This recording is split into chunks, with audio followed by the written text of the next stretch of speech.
एकं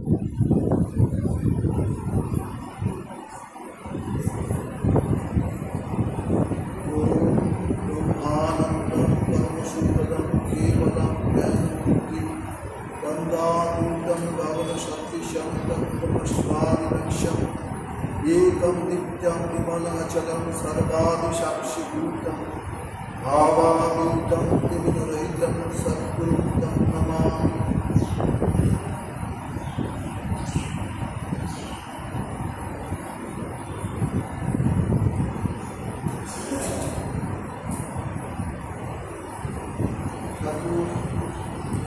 स्वामी चरण प्रणाम, सकल गुरु चरण प्रणाम।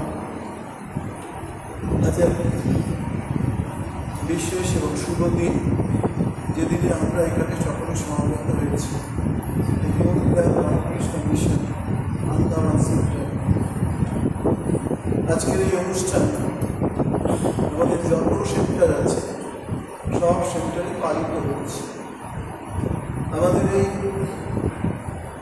আমাদের গুরুবাদ সবটাই ভগবান শ্রী রামকৃষ্ণকে নিয়ে। একটা সময়ে এরকমভাবে আমরা পার্টিকুলার কোনো গুরুকে নিয়ে আলোচনা করতাম না, কিন্তু পরে আমাদের পরম পূজ্যবাদন মহারাজদের বিশেষ ইচ্ছা একটি দিন ঠিক হল। কোন দিন ঠিক হলো? ব্যাসদেবের জন্মতিথির দিন ঠিক হচ্ছে। এই গুরুকে নিয়ে অনেক আলোচনা অনেকজন অনেকভাবে করেন। মোটামুটিভাবে আমরা আমাদের মতো করে আপনাদের কাছে জানাতে চাইছি। তবে একটা জিনিস আমাদের সবসময় স্মরণ করতে হবে, সংসার আলাদা, ঈশ্বর আলাদা। তবে ঠাকুর বলে গেছেন এটাও সত্য ওটাও সত্য, শুধু ভাবটা নিতে হবে। ভাবটা নিলেই সব ঠিক থাকে। আমাদের শাস্ত্রে বলে ৮০ লক্ষ জন্মের পরে একজনের মনুষ্য জন্ম। ৮০ লক্ষ জন্ম মানে একটা প্রিসিয়াস একটা মনুষ্য জন্ম। সেই জন্মটা আমাদের কোনোভাবে যাতে নষ্ট না হয় সেটার জন্যে ভগবানের যারা দূত পৃথিবীতে আসেন তারা আমাদের স্মরণ করে দেওয়ার চেষ্টা করে। তো আজকের এই দিনটা নিয়ে আমরা আলোচনায় আসি বা পাঠে আসি। গুরু পূর্ণিমা এই বিশেষ দিনে আমরা গুরুকে শ্রদ্ধা জ্ঞাপন করি। সারা পৃথিবীতে সবাই একটা বিশেষ বিশেষ দিনে তার গুরুকে শ্রদ্ধা জানায়। একটা বিশেষ বিশেষ দিন বিদেশে শোনা যায় থ্যাঙ্কস গিভিং ডে। তারা একটা বিশেষ দিনে তার যে অধিক বিদ্যা তারা লাভ করছেন তাকে স্মরণ করেন। আমাদের দেশেও আছে, শিক্ষক দিবস আছে, আরও কত দিবস আছে, সেইভাবে পালন করা হয়। কিন্তু আমরা পার্টিকুলার এই দিনটাকে অবজার্ভ করি কেন সেটা নিয়ে দেখা যায় কি বলে। গুরু পূর্ণিমাকে ব্যাস পূর্ণিমাও বলা হয়। অমরনাথের গুহা আগে এই দিনটাতেই শুরু হতো, এখন অনেক আগে থেকে শুরু হয়ে যায়। কারণ এই তিথিতে ব্যাসদেব জন্মগ্রহণ করেছে এবং ব্যাসদেব কীভাবে এসেছেন সেটা যদি একটুখানি আমরা স্মরণ করে নিই তাহলে আমরা দেখব নারায়ণ জগৎ সৃষ্টি করেছেন। নারায়ণের কাছ থেকে ব্রহ্মা পদ পান, ব্রহ্মা থেকে বশিষ্ঠ, তার পুত্র শক্তি, তার পুত্র পরাশর, এরকম পরপর নেমে আসছে। পরাশর থেকে ব্যাসদেব, ব্যাসদেবের পুত্রকে সুখদেব, সুখদেব সন্ন্যাসী মানুষ, এদের জগতে থাকেন। সুখদেব গৌড়পাদকে শিক্ষা দিয়েছিলেন। গৌড়পাদ গোবিন্দপাদ হয়েছেন। গোবিন্দপাদের একজন শিষ্য আছে, কে বলুন তো? শঙ্করাচার্য, যোগী শ্রেষ্ঠ শঙ্করাচার্য। শঙ্করাচার্যের আবার ৪ জন শিষ্য আছে, পদ্মপাদ, হস্তামালক, তটকাচার্য, সুরেশ্বর। এই পরম্পরা অনুযায়ী কিন্তু আমরা এগিয়ে চলেছি। আমাদের ঠাকুর কার শিষ্য ছিলেন? আমাদের ঠাকুর ছিলেন এই দোতামুনির শিষ্য। দোতামুনি হচ্ছে এই কাল্টের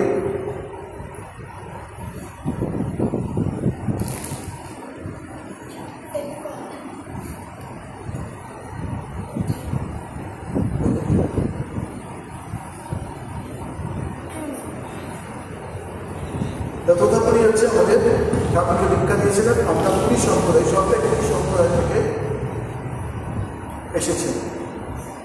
তা বলছে উত্তরাখণ্ডে দেখা যায় এই বিশেষ দিনটা তারা অবজার্ভ করে কীভাবে, বৈষ্ণবরা বোধহয় এইগুলি করে, তারা প্রত্যেককে পুজো করে। দেখি আমি কয়েকটা বৈষ্ণব আমার সভাতে দেখেছিল, আমাকে আরো করে পুজো টুজো করছেন, তো এটা এই বিশেষ দিনে উত্তরাখণ্ডে সাধুরা অপর সাধুদের এরকমভাবে পূজা করেন। অন্য স্থানে এটা প্রচলন করা দেখা যায় না। বাংলাদেশের প্রচলন ছিল, তবে আজকাল দেশের সর্বত্র গুরু পূর্ণিমা উৎসাহের সঙ্গে পালন করা হয়। আমরা ছোটবেলা দেখতাম পেপারে গুরুদেবের ছবি থাকে আনন্দবাজার, কি ব্যাপার আমরা ভাবতাম না। ব্যাসদেবের জন্ম থেকে কেন আমরা গুরু পূর্ণিমা, কেন এটাকে ইম্পর্টেন্স আমরা দেয়?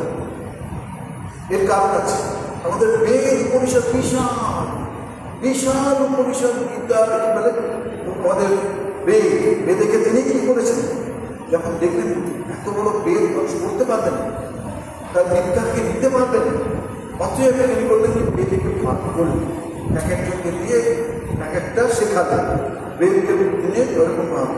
শুধু তাই নয়, উনি মহাভারত লিখেছেন। এই যে মহাভারতের মধ্যেই কিন্তু একটা জায়গায় লেখা, এটা ওনারই মহাভারত লেখা। শুধু তাই নয়, তিনি ব্রহ্মসূত্র উপনিষদের চিন্তা ভাবনাগুলোকে নিয়ে ব্রহ্মসূত্র এই বিশেষ দিনে শেষ করেছেন শুনেছি। ব্যাস আছে সম্ভবত কোথায় গেল বদ্রীনারায়ণের কাছে বোধহয় মানুষকে লিখেছিলেন, আপনি করে গেছেন। কন্ডিশন ছিল থামলে কিন্তু হবে। তা মহাভারত তিনি কেন লিখেছিলেন? আমরা আমাদের তত্ত্ব এত বিখ্যাত, আমাদের কি নেই, চিন্তা এটা শুধুমাত্র যারা আপাত ক্লাস তাদের জন্য ছিল, এটা সর্বলোকের জন্য সেইভাবে ছিল না। শুধুমাত্র যারা ব্রাহ্মণ তারাই এই অঙ্গীকার চিন্তা করবে, ভাবনা উচ্চারণ করতে পারবে, বাকিদের কোনো অধিকার নেই, তার সব অন্তর্চেষ্টা নেই। অতএব তিনি সকলকে শিক্ষা দেওয়ার জন্য এই, শুধু তাই নয়, অষ্টাদশ পুরাণ এইগুলোও তিনি লিখেছেন, আর অনেক কিছু তিনি লিখেছেন। সংহিতাও একটি আছে, সংহিতা আমাদের জীবন ধর্ম পদ্ধতি ইত্যাদি ইত্যাদি সব আচার পদ্ধতি বর্ণন। 19টি সংহিতার মধ্যে ব্যাস সংহিতা অন্যতম। বলছে গুরু শব্দকে ব্যাখ্যা করলে কি আসে? গুরু শব্দ অন্ধকার, সান্দ্র শব্দ তার নিরোধক, অন্ধকার বিরোধাত্মক গুরু বিদ্যার। গু শব্দ কি? অন্ধকার। রু শব্দের অর্থ হচ্ছে এটাকে নিরোধক, যেটা সরিয়ে দেন। অন্ধকার অজ্ঞানকে যিনি সরিয়ে দেন বা নিরুদ্ধ করেন তাকে গুরু বলা হয়। আমাদের ভারতীয় সনাতন ধর্মে গুরু অনেক রকম নাম আছে, এক একজন এক একটা কাজ। এটাও একটু আপনাদের জানেন, এটা আপনার ভালো যে গর্ভধান থেকে উন্নয়ন সংস্কার করিয়ে যিনি বেদাধ্যয়ন করেন তিনিও গুরু, অর্থাৎ পিতা। যিনি উপনয়ন সংস্কার করে বেদপাঠ করান তাকে আচার্য বলা হয়। আচার্য যে বেদপাঠ আমাদের যারা কথা বেদপাঠে আছে, সর্বভারতীয় সাধু সম্প্রদায়ের মধ্যে জিনিস তাকে আচার্য বলেন। বেদপাঠ যারা করেন, উপনয়ন যারা করেন, সংস্কার করেন, যিনি বেদের অংশবিশেষ পাঠ করেন, অংশবিশেষ পাঠ কোনো বেদের প্রচুর উপাধ্যায়, যিনি যজ্ঞ কার্যে সহায় হয় তাকে ঋত্বিক বা বর্তমান ভাষায় পুরোহিত বলা হয়। ঋত্বিক অনেক ধর্মে দেখবেন, অনেক ধর্মে আমরা অনেক ধর্মে একটু ঢোকার চেষ্টা করেছিলাম, তো যাদের যেখানে মন আসে আর এরকম সব নাম শুনেছে, ঋত্বিক, বর্তমান ভাষায় পুরোহিত। এদের মধ্যে গুরু শ্রেষ্ঠ, তারপর আচার্য, তারপর উপাধ্যায়, তারপর পুরোহিত। এই ক্রমে তারা সম্মানের পালা। আর এদের সকলের চেয়ে শ্রেষ্ঠ আসন কে? কে নেয় আমাদের জীবনের সব থেকে গুরু?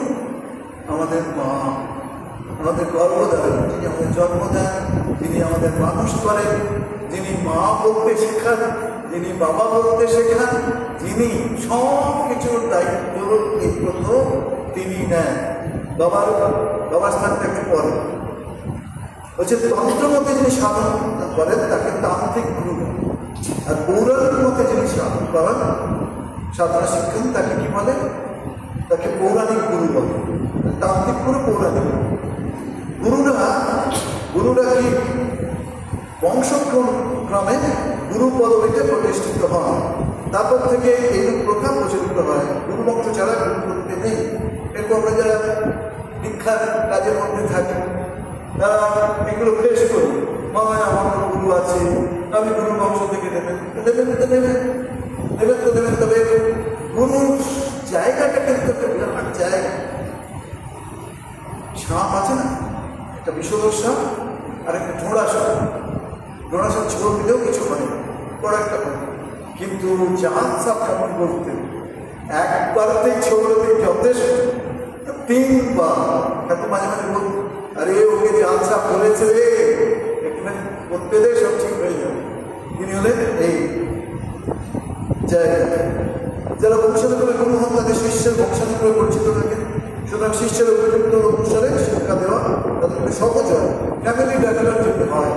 ডাক্তার ঠিক হলে ঠিক আছে, তাহলে অসুবিধে আছে। এত বড় একটা অন্ধকার জগতে আপনাকে নিয়ে যাচ্ছে, তো সেখানে কতদিন বলছিলাম না যে একটা পাহাড়, সেই পাহাড়ে একটা অপূর্ব সুন্দর মন্দির আছে, দেবতা আছে, আপনি কি ঢুকতে পারবেন? কিন্তু যিনি আপনাকে নিয়ে যাবেন সেই গুরু, তিনি জানেন কোথায় বরফের জল হচ্ছে, কোথায় কীভাবে আপনাকে নিয়ে যাবে, কোথায় পাপস খেলে মৃত্যু, কোথায় অন্ধকারের মধ্যে নিয়ে যাবেন, সে তো গুরু জানেন। অজ্ঞানতি বিনন্দস্য জ্ঞানাঞ্জন শলাকয়া চক্ষুর্মিত জ্ঞান তস্মৈ শ্রীগুরবে। গুরুর কাজ কি? অজ্ঞান তিমিরে আচ্ছন্ন ব্যক্তির চক্ষুকে যিনি জ্ঞান শলাকা দ্বারা উন্মোচিত করেন তিনি গুরু। না হলে কিছু হবে না। গুরু বরণ চাই, গুরু বরণ একেবারে মাস্ট। আবার বলছেন যে সাধারণ গুরু, দুরকম গুরু আছে, একটা আধ্যাত্মিক যুগের আধ্যাত্মিক, সেটা পরাবিদ্যা গুরু, আর অপরাবিদ্যা গুরু, ফিজিক্স, কেমিস্ট্রি, ম্যাথামেটিক্স, আরো পাঠ্য জগতে যেখানে অর্থমস্তে ব্যস্ত নয়, সেই সমস্ত শিক্ষা হলে এটা হলো কি অপরাবিদ্যা গুরু। হচ্ছে মুন্ডপনিষদের তাত্ত্বিক গানাত্মক সবুমেবাবিলচ্ছে সমিপানি সত্যম ব্রহ্মনিষ্ঠম। গুরু সম্বন্ধে বলছেন গুরু কেমন না, সত্যম ব্রহ্মনিষ্ঠম, শাস্ত্র বিষয়ে অভিজ্ঞ হতে হবে এবং ব্রহ্মস্বরূপে প্রতিষ্ঠিত হবে। ব্রহ্মস্বরূপে প্রতিষ্ঠিত হবে। আমাদের গুরুরা এইরকমই। একজন অন্যজনের কাছে দীক্ষা নিয়েছে, আমাদের সাধু দিদি করতে হচ্ছে, তিনি পরম পূজ্য মতো রঙ্গনাথ মাকে প্রণাম করছেন। স্বামীজির ঘরের পাশে বিজ্ঞান মহাজ ফ্যাক্টরি ঘরটা আপনি আছেন, তা মহিলা প্রণাম করছেন আর মনে মনে প্রার্থনা করছেন, আমি তো অন্য জায়গায় দীক্ষা নিয়ে নিচ্ছি, ভুল করে আমাকে গুরুদেব কৃপা করবেন না। যেই মাথা তুলেছেন সঙ্গে সঙ্গে মহারাজ বলছেন, অল্পটুকু কৃপা করবে, কিছু চিন্তা করো না। এই যিনি গুরু হন তার সর্বোত্ত হন, সর্বশক্তিমান হন। সত্যি ব্রহ্মনিষ্ঠ, শাস্ত্র বিষয়ে অভিজ্ঞ হতে হবে এবং ব্রহ্মস্বরূপে প্রতিষ্ঠিত হবে। শিষ্য গুরুর কাছে কেমন ভাবে জানেন? সমিত পানি পেয়ে, অর্থাৎ গুরু সেবা উপকার নিয়ে সেবা লাভ যাবে। এগুলোর অর্থ হচ্ছে কি, দেশলাই কাঠি যদি ভিজে থাকে, এই কাঠ যদি ভিজে থাকে তাহলে আপনি সেই কাঠ জ্বলবে না। সেই কাঠটা জ্বলার মতো কি শুষ্ক হতে হবে। অহংকার, অভিমান, ঈর্ষা, দেশ, ঈর্ষা, ক্রোধ, লোভ, এগুলো থেকে একটুখানি আমার একটুখানি চিন্তা থাকা উচিত যে আমি কেন দীক্ষা করতে যাচ্ছি।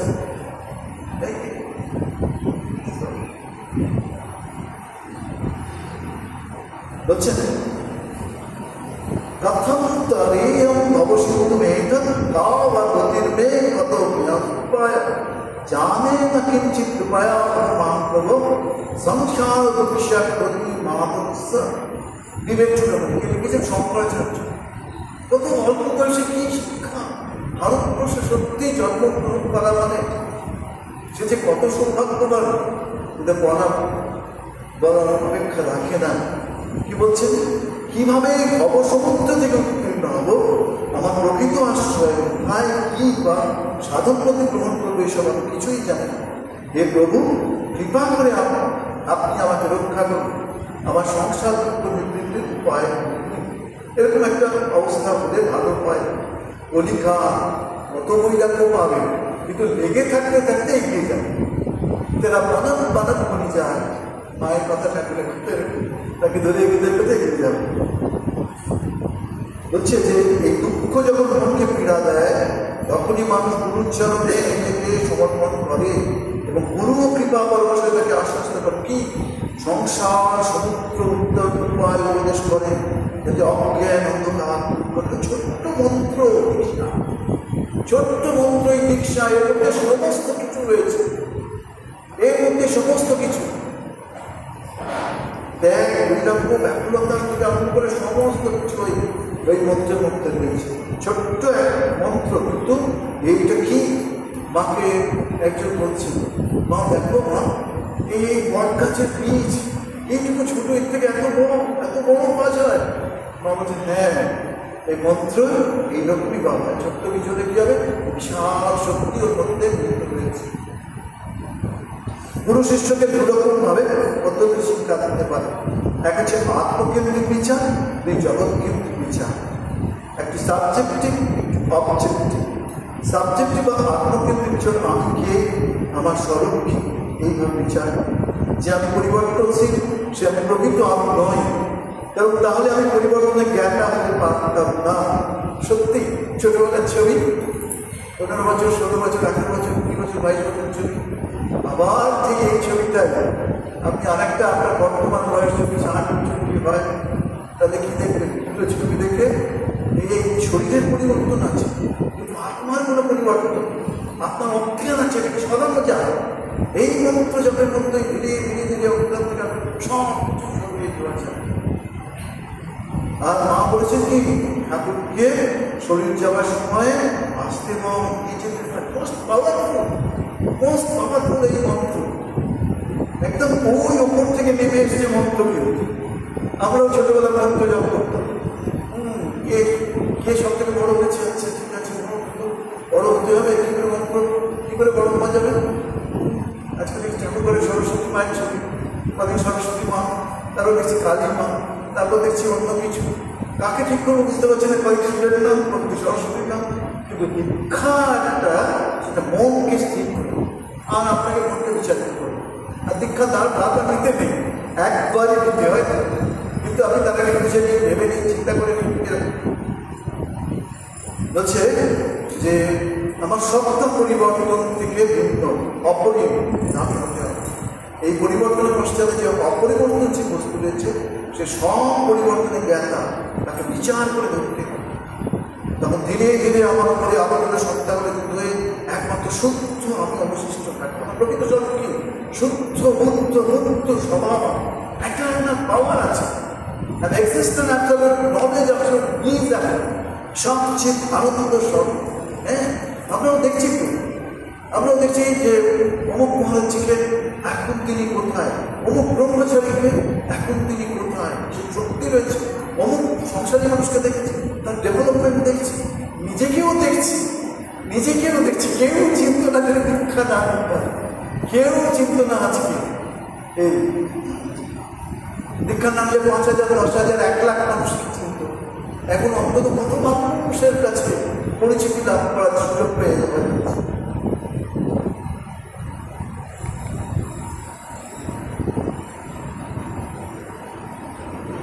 আমাদের প্রকাশ, স্বয়ং প্রকাশ আছে, আমরা অপরিণাম, রোধ করতে বিনাশ হয়ে যেতে। জ্ঞান হচ্ছে সব প্রকাশ। ওই প্রকৃত গুরুর যেমন কতগুলি বিশেষ গুণ থাকা দরকার, তেমনি শিষ্যেরও, অর্থাৎ যে গুরুর কাছ থেকে উপদেশ ও নির্দেশ পেতে চায়, তারও কতগুলি বিশেষ গুণ দরকার। গুরুর অনেক রকম আছে, কিন্তু শিষ্যের যদি না থাকে তবে কি করে কি হবে? শিষ্যেরও ভীষণভাবে প্রয়োজন।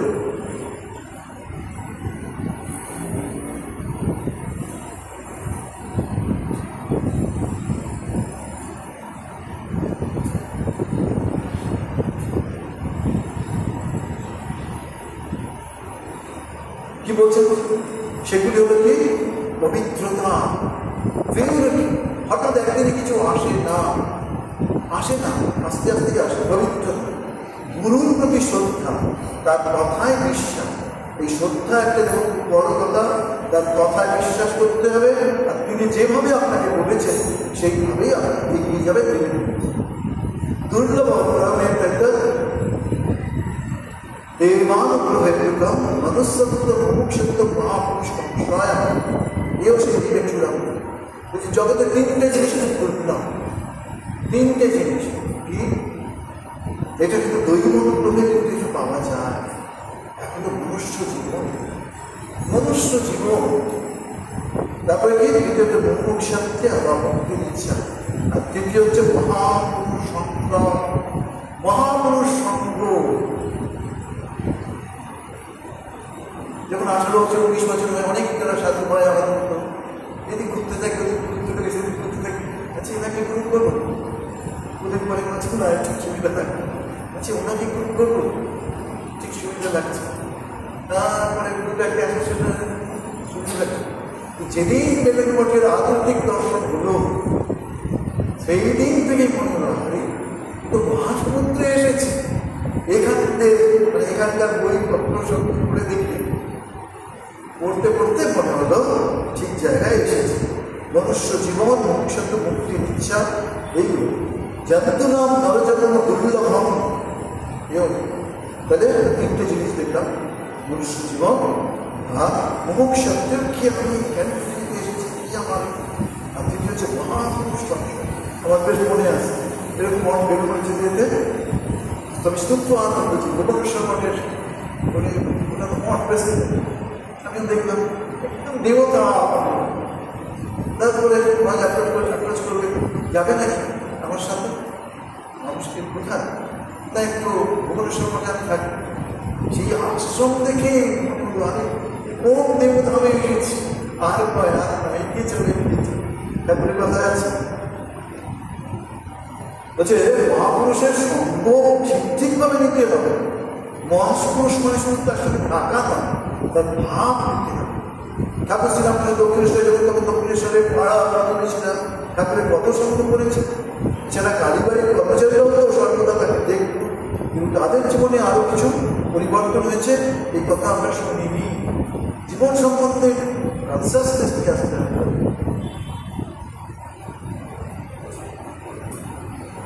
সাধন চতুষ্টয়ের কথা বলছেন, শুনে রাখেন। সাধন চতুষ্টয় সম্পন্ন সত্যাযুক্ত সম্পন্ন হতে হবে। সেটা কিরকম? ওই বেদান্ত স্বরে বলেছে, অধিকারী তু বিধিবৎ অধিত বেদ বেদান্ত তেন আপাতত অধিগত আকিল বেদান্ত তস্মিন জন্মনি জন্মান্তরে কাম্য নিষিদ্ধ বর্জন পুরস্বরম নিত্য নৈমিত্তিক প্রায়শ্চিত্ত উপাসনা অনুষ্ঠেন নির্গত লিখিত কর্মসংখ্যা নিতান্ত নির্মল স্মান্ত সাধনা চতুষ্টয় সম্পন্ন প্রভাব।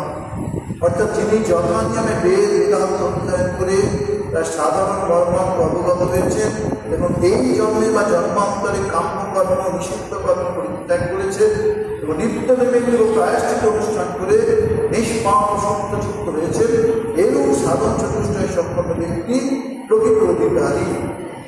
আরো কি বলছেন? গুরুকে ব্রহ্মবিদ্যা উপদেশ করবেন। গুরু কাকে ব্রহ্মবিদ্যা উপদেশ করে? শঙ্করাচার্য বলছেন, যিনি প্রশান্ত চিত্ত, যিনি চিতেন্দ্রিয়, যিনি কাম ক্রোধাদি দোষমুক্ত এবং একান্ত অনুগত মুমুক্ষ ব্যক্তিকে গুরু ব্রহ্মবিদ্যা প্রদান করবেন। যিনি বলছেন শঙ্করাচার্য 8 বছর বয়সে সমস্ত বিদ্যা অধিগত হয়েছে, বেরিয়ে পড়লেন কোথায় কেরল প্রদেশ থেকে কোথায় চলে গেছে ওঙ্কারেশ্বর, সেখানে গিয়ে তিনি মজ করছেন কি আছেন। আর পুরো 1000 বছর ধরে তাকে শিক্ষা দেওয়ার জন্য শরীরটাকে রেখে দিয়েছে। কীভাবে শরীরটা রেখে দিয়েছেন? আমাদের ভারতবর্ষে অনেক যোগও আছে, প্রাণায়াম, সেই হিসেবে ভক্ত নেই, তারা রেখে দিয়েছে। আপনি একটু এগিয়ে যাব। বলছে গুরুর ব্রহ্মা গুরুর বিষ্ণু গুরুদেব মহেশ্বর গুরুরেব পরম ব্রহ্ম তস্मै শ্রী গুরবে নমঃ। এখানে গুরু শব্দের অর্থ কি? তিনি ঈশ্বর, তিনি গুরু। শ্রীরামকৃষ্ণ বলতেন সচ্চিদারে গুরুতে আসে, মানুষ গুরুর কাছে যদি কেউ দীক্ষা নেয় তাকে মানুষ ভাবলে কিছু ঠিক হবে না, তাকে সাক্ষাৎ ঈশ্বর ভাবতে হবে, তবে তো মন্ত্র বিশ্বাস হবে। দুটো ঘটনা মনে পড়ছে। নাম্বার ওয়ান, আমরা যখন দীক্ষা নিয়েছি গুরুকে প্রণাম করতে যাই, দেখলো জানালেন একটি ঘটনা কি না, তিনি পঞ্চগত বৃহস্পতি মাঝে দীক্ষা নিয়েছেন। কোথা থেকে মাঝে দুটি খড়গ পেয়েছি, বরঞ্চ আমি আরেকবার কাজ করে দিই, এটা আমি আমার ঠাকুর করে দেব। উনি এসব পছন্দ করতেন না, আমরা কেউই পছন্দ করি না, আমাদের কারণকে এটা নয়। তিনি দুটোটাকে নিয়ে দরজার বাইরে ফেলে দেওয়ার চেষ্টা করছেন। দরজার বাইরে আবার একটি ঘটনা, তুমি এসব কি আরম্ভ করছো, আপনারা কখনো সব করবেন, কোন জন্য আল্লাহ অনুষ্ঠান ঠাকুরের অনুষ্ঠান করবেন, সেখানে কোনটা। আরেকটি কয়েকদিন আগে দেখছিলাম কি না, পরবর্তী গীতানন্দজি মহারাজ, গীতানন্দজি মহারাজ তিনি সেক্রেটারি, তিনি বলছেন, আমি মহারাজকে গিয়ে বললাম, মহারাজজি আমি তো দীক্ষার সময় অনেক কথা বলি, ঠাকুরের কথা ইত্যাদি, অনেকেই গুরুর সম্বন্ধে জানতে চাইছে, তো আমি যদি কি বলবো বলে দেয়, তাহলে ও কারণ গিয়ে মহারাজকে জিজ্ঞেস করছি, বলছে তুমি তো জানো, তুমি সেই সব কথাই বলবেন।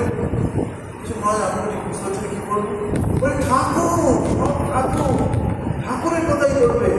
গুরু তার প্রতিনিধি, গাছের পাতা আর গাছের গোড়া একই গাছ, গোড়াটাই শ্রীরাম, পাতা ডাল এই সব, পাতাগুলো আমরা বড় বড় ডালটা গুরু, এই ব্যাপার।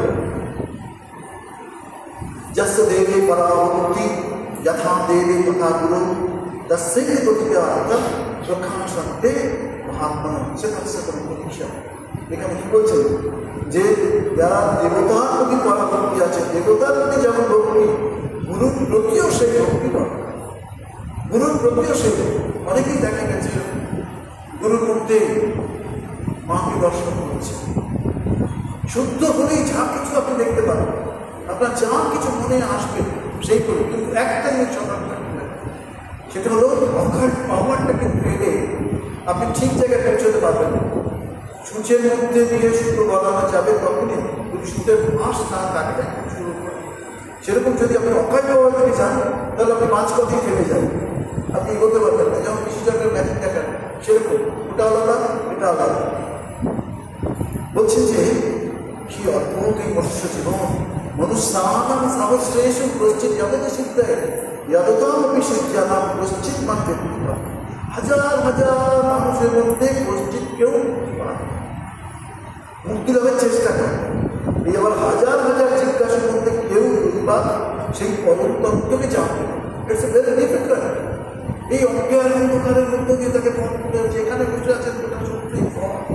কিন্তু আমরা ঠাকুরের ক্ষেত্রেও দেখছি, মায়ের ক্ষেত্রেও দেখছি, স্বামীজির ক্ষেত্রেও দেখছি, মাইক্রোকোসম ম্যাক্রোকোসম দর্শন হয়ে যাচ্ছে।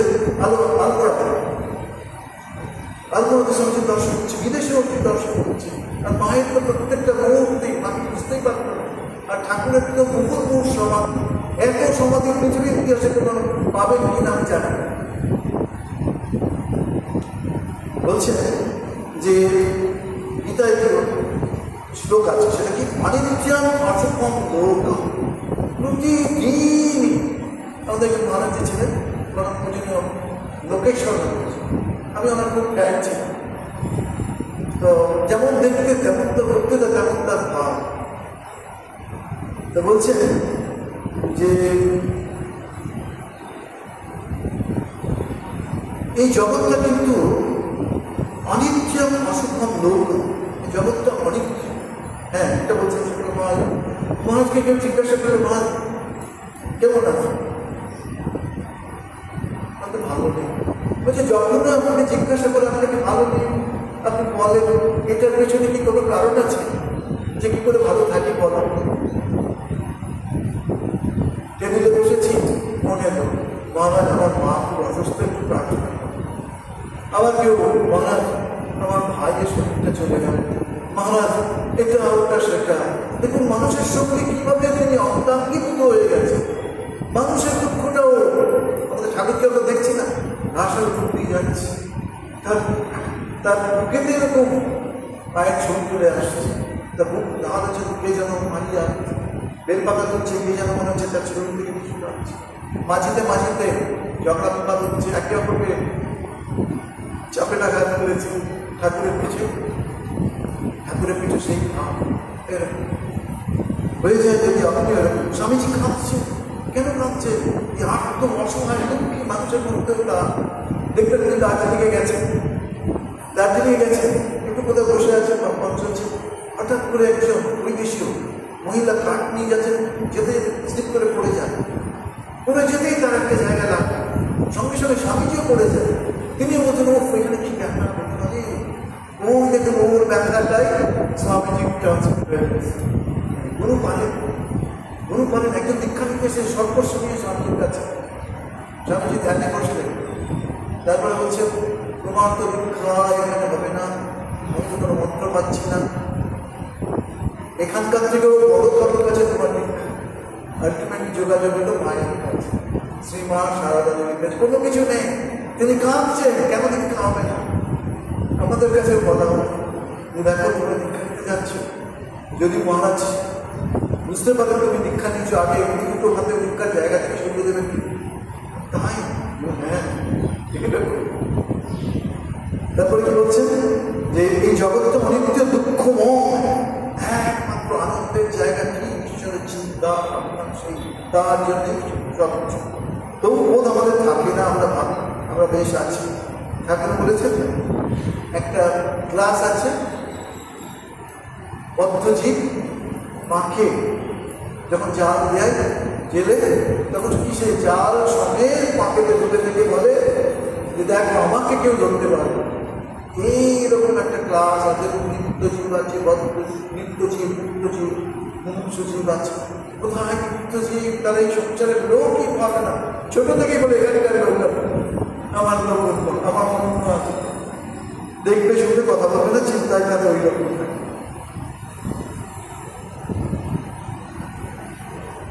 বদ্ধজীবের মুক্তির জন্য এই আমার জায়গায় বলেন তৎপৃথি পরিপ্রাপ্তে না পরিপ্রশ্ন সেবায়া উপদেশম দিতে জ্ঞানম জ্ঞানী না তত্ত্বদর্শী গুরুর কাছে সেই জ্ঞান লাভ করা যেতে পারে গুরুর চরণে প্রণাম, পরিপ্রশ্ন এবং সেবার দ্বারা। আপনাদের অনেকে প্রশ্ন বেরিয়ে বলছেন আপনি সেবা, আমরা তো গুরু সেবা করতে পারি না, আমরা তো প্রশ্ন করতে পারি না। আপনি যতদিন গুরু আছেন ততদিন আপনি গুরুর কাছে চিঠি লিখে নিশ্চয়ই আপনার প্রশ্নের উত্তর দেবেন, আর গুরু যখন না থাকবেন, রামকৃষ্ণ মঠ মিশনের যিনি প্রেসিডেন্ট তিনিই আপনার গুরুর দায়িত্ব নেবেন। তাকে আপনি চিঠি লিখলে নিশ্চয়ই আপনি উত্তর পাবেন বলে আমাদের ধারণা। আর গুরু যেভাবে গোটা দেবার দরকার, গুরু সেটা দীক্ষার সময় সম্পূর্ণ দিয়ে দেয়। আর নতুন কলকাতা কিচ্ছু নেবে না। ওই যা কিছু প্রশ্ন বইয়ের করতে পাবেন, কথামৃত পাবেন, কথামৃত লিখে দেবেন, মায়ের কথা লিখে দেবেন, স্বামীজির বই লিখে দেবেন। অনেকে আপনারা স্বামীজির বই রাখেন, স্বামীজি আবার কি বলবেন? স্বামীজি আপনাকে তুলবে, দেশালার কাঁধে লাগানো লাগিয়ে দেবে। স্বামীজির একটা কথা কেন কাকে বলেছে? একজন সাধু সেই উত্তরাখণ্ডের রাস্তায় সেই ধ্যান করতে বসে ঘুমিয়ে পড়েছে। স্বামীজি বলছে দেশালার কাঁধে লাগানো, অর্থাৎ দমন, রজগুণ, সপ্তগুণ, এই জায়গায় সপ্তগুণের নাম উঠলে আপনি জপের আনন্দ পাবেন না। সেই জায়গায় বলছেন আগের মাস কি অন্তর পরিষদ করেছেন, আশিষ্ট বলিষ্ঠ দরিষ্ঠ চাই, এইটা চাই।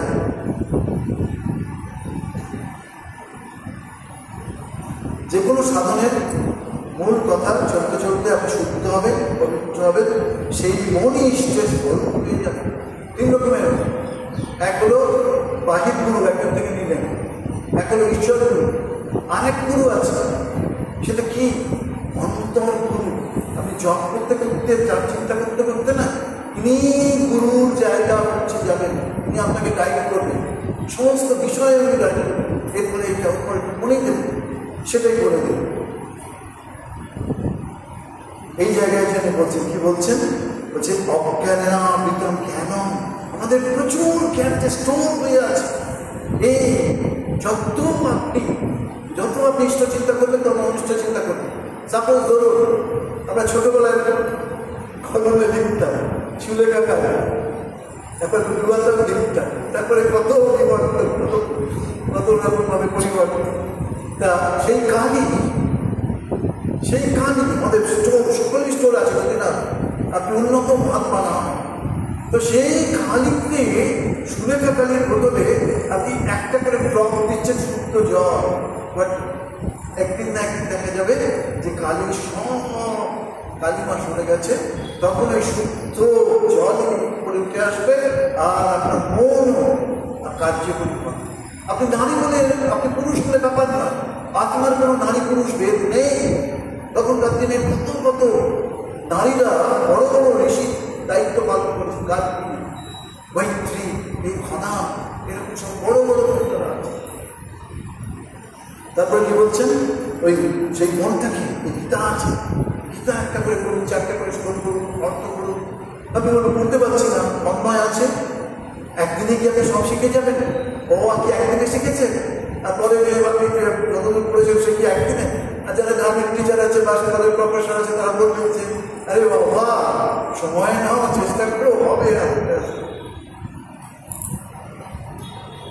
আছে। এরকম আছে জানেন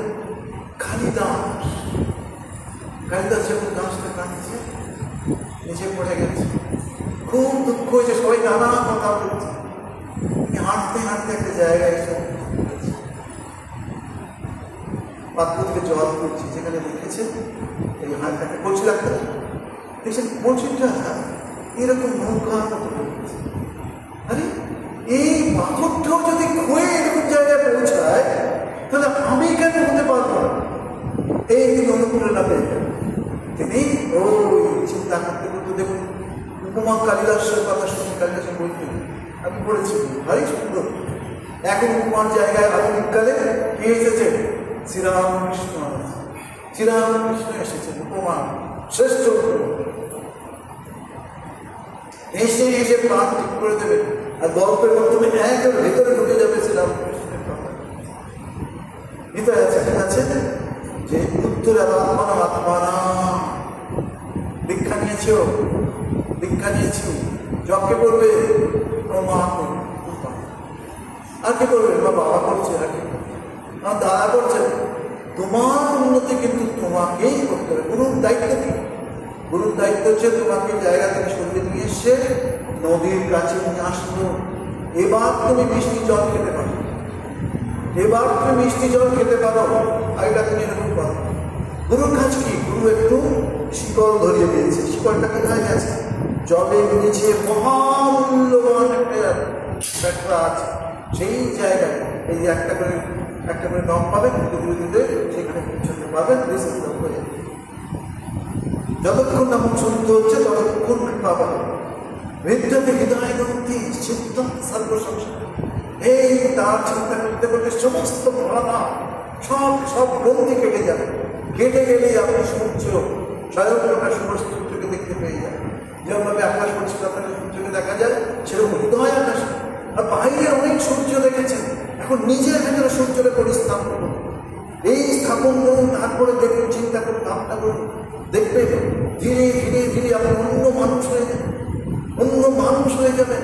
আপনিকে দীক্ষা নিলে একটা জায়গায় থাকতে পারবেন না, ক্রমশ এগিয়ে যাবেন। এই এক স্টেপ যত এগোবেন ততই আপনি অন্য মানুষের পরিবর্তন হয়ে যাবেন, শান্ত হয়ে যাবেন, পবিত্র হতে পারেন, দয়াবান হতে পারেন, বর্তমান হতে পারেন, অংশূন্য হয়ে অভিমান হতে পারেন। You are a new man. যে তার চিন্তা করে তার কি তার শক্তি সে পায়। ভগবানের শক্তি কি? শুধু যশ, ঐশ্বর্য, জ্ঞান, শক্তি, বৈরাগ্য, ভালো ভালো, তার আগেও এগুলো আছে, তার আগেও এই সবগুলো রয়েছে। আপনি নিউ ম্যানে পরিবর্তন হয়ে যাবে, শুধু তাকে ধরে থাকুন। আর যে দাঁড়িয়ে থাকে সে তো মরা গাছ, হয় আপনি বেঁচে থাকুন, নয় আপনি এগিয়ে চলে তো আমাদের জীবন ব্রত হওয়া উচিত। গুরু কৃষ্ণ বৈষ্ণব তিনের দয়া হল এই একে, অর্থাৎ নিজের মনের দয়া না হলে কিছু। মা বলছেন ঠাকুর 3টের সময় এসে কি ওগো উঠেছ সারা নেই কি করতে? পাকা মানুষ তো জল ঢেলে দিতে। মা বলতেন দেখো এই জল ঢেলে দিল ঘরের ভেতরে, আর আমরা কি করে? আমি আর লোককে চাপে বসলাম। দেখুন কত মানুষকে মানুষকে মা ধরতে হয়েছে।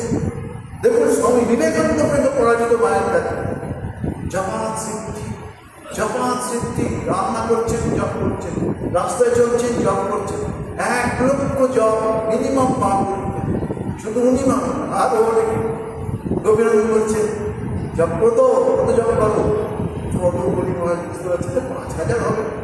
তাই পরে তো অনেক কাজের দায়িত্ব পড়বে তোমার, তখন চেষ্টা করবো যা করবে কম পয়সা করে দিতে হয়, আস্তে আস্তে করতে হয়।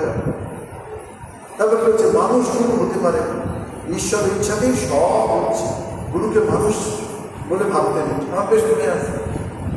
পরবর্তীকালে অনেক সময় আমাদের গুরুদের অসুবিধা থাকে, আমাকে কেউ শিখিয়ে দিয়েছে যখন গুরুর কাছে যাবে, যখন মন্দিরে যাবে, আর ঠাকুরের কথা শুনেই করেছিলাম, যখন মন্দিরে যাবে 1 টাকা দিয়ে প্রণাম করবে, কিন্তু আজীবন চেষ্টা করেছিল সাথে না পেয়েছিল। পরে মনে হয় আরে সেইগুলো তো ভুলে যাচ্ছি। তা যেটা সেটা হলো কেউ বলেছিল মহারাজ তো গলায় মালা দিলে পড়বে, এই কলকাতা থেকে মালা নিয়ে ফল নিয়ে বেলকুন্ডে গিয়ে মহারাজজি মালা নিয়ে এসেছি। ও তাও আজও মনে আছে ফুলের মালা, রজনীগন্ধার মালা, এরকম যখন যেমন পারতাম স্টুডেন্ট তো। আবার এখন অনেকের ওই হাত ভিজে টিজে থাকে না, মহারাজের অসুবিধা হয়, তখন 1টা 2টো মালা পড়ে। এখন সবাই যদি মালা পড়া করেছে, মানে বলেন যে যখন মিলেও মন্নাথ জগন্নাথ মদগুরু শ্রী জগৎগুরু। গুরু নিন্দা শুনতে নেই। দেখুন গুরু নিন্দা করছে কে? যোগানন্দজি মহারাজ শুনছেন, নৌকায় যখন আসছেন চুপ করে বসে আছে, ঠাকুরের কাছে কেউ বলছেন তুই গুরু নিন্দা এরকম, তবে এটা কন্ট্রোল হয়ে আছে। আবার যখন যাচ্ছে বিরোধী মহারাজ আসছেন ঠাকুরে, বেশ তো আছে, গুরুর শিষ্যরা সব খেতে খেতে দিচ্ছে, বেশ গুরু আছে। এইসব নানা কথা শুনতে শুনতে 2 মাস চলে গেছে। বেশ, এরপরেও যদি তোমরা যাও আর যদি নাম গিয়ে নানা কথা বলো, তাহলে কিন্তু নৌকা ঢুকবে। পরে ঠাকুর বলছি পড়ছিলি কি দিয়ে এত লোক করছে, সব মারা যেত। এই নামকে কন্ট্রোল করতে হবে, বন্ধ করতে হবে।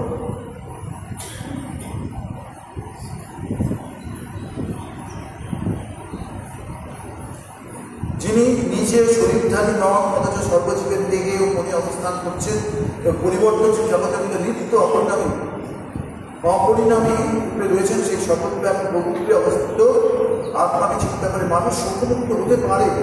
সময় মনে গেছে, শুধু এইগুলো বাইরে শেষ করব।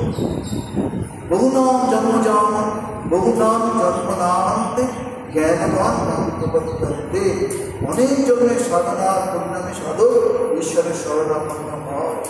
আর সত্যি ঠাকুর এটাও দেখেছেন, ঠাকুর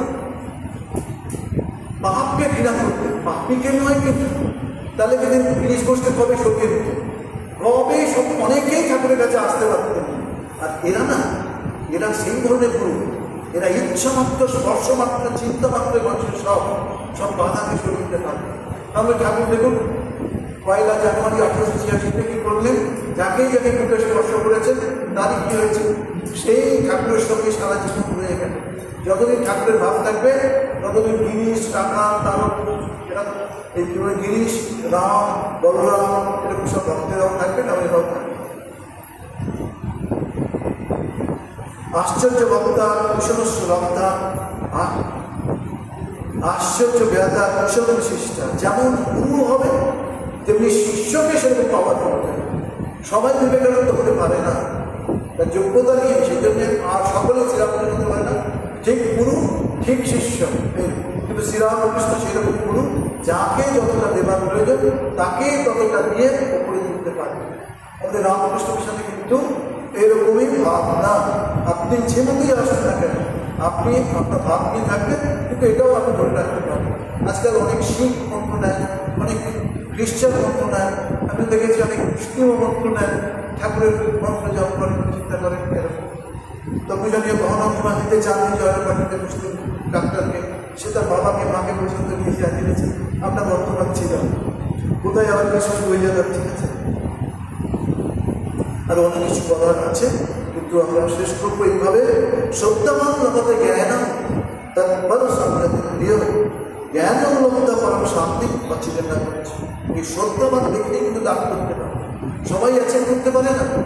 অর্জুন দেখুন এই এখান থেকে কি বলে পাতকুয়াতে জলের ছবি দেখে উপরে মারছে তো সেরকম একলব্য দেখে দূর থেকে দেখছে তার গুরুদেব ওকে শেখাচ্ছে। যখন তিনি শিখতে গেলেন তখন কি ওকে শেখালে না, উনি কিন্তু জঙ্গলের মধ্য থেকে কি সব শিখলেন। আর গুরু দেখলেন কি দ্রোণাচার্য বলে, তাই তো দ্রোণাচার্য। হ্যাঁ, তারপরে কি হলো, দ্রোণাচার্য যখন দেখলেন যে অর্জুনের থেকে বেশি বেড়ে যাচ্ছে মনে হচ্ছে, তুমি গুরু দক্ষিণা দাও। দেখুন গুরুর প্রতি কি অবিচল শ্রদ্ধা। গুরু কি চাইল, তার গুরু আগ্রহটা সঙ্গে সঙ্গে কেটে দিল। দেখুন গুরুর প্রতি কি ভালোবাসা অর্জন করতে হয়। আবার দেখুন দুজন এসেছে গুরুর কাছে, প্রজাপতির কাছে।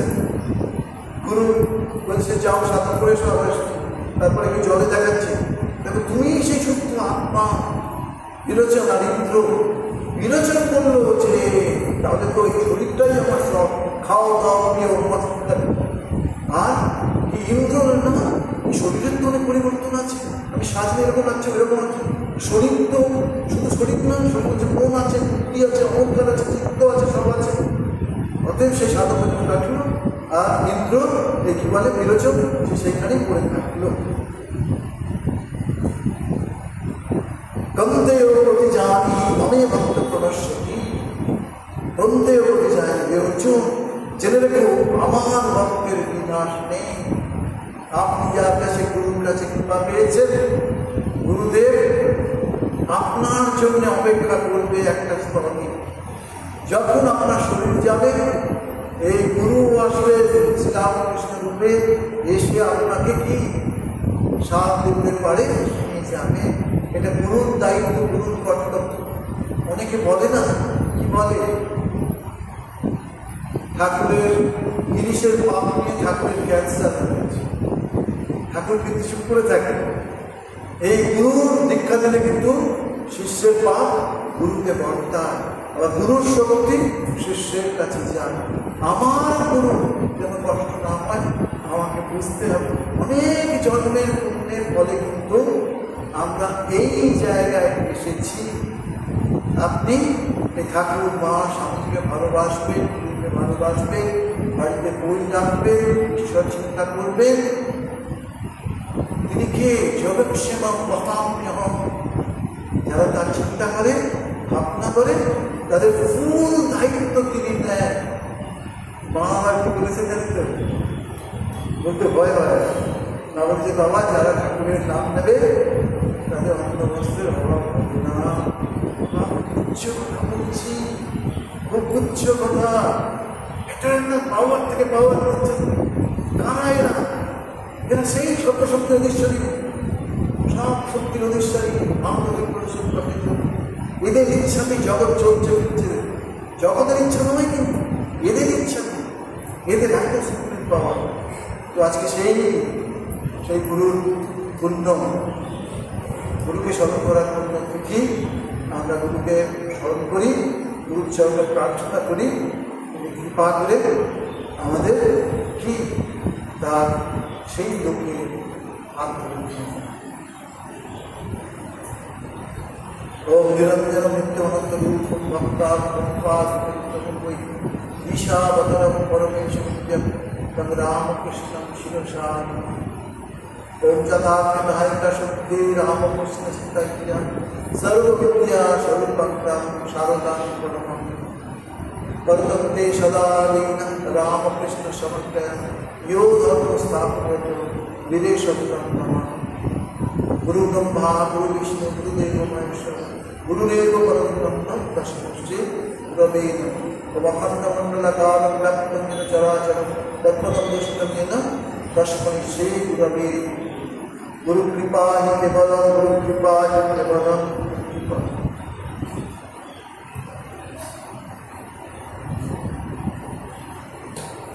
नेक्स्ट प्रोग्राम আছে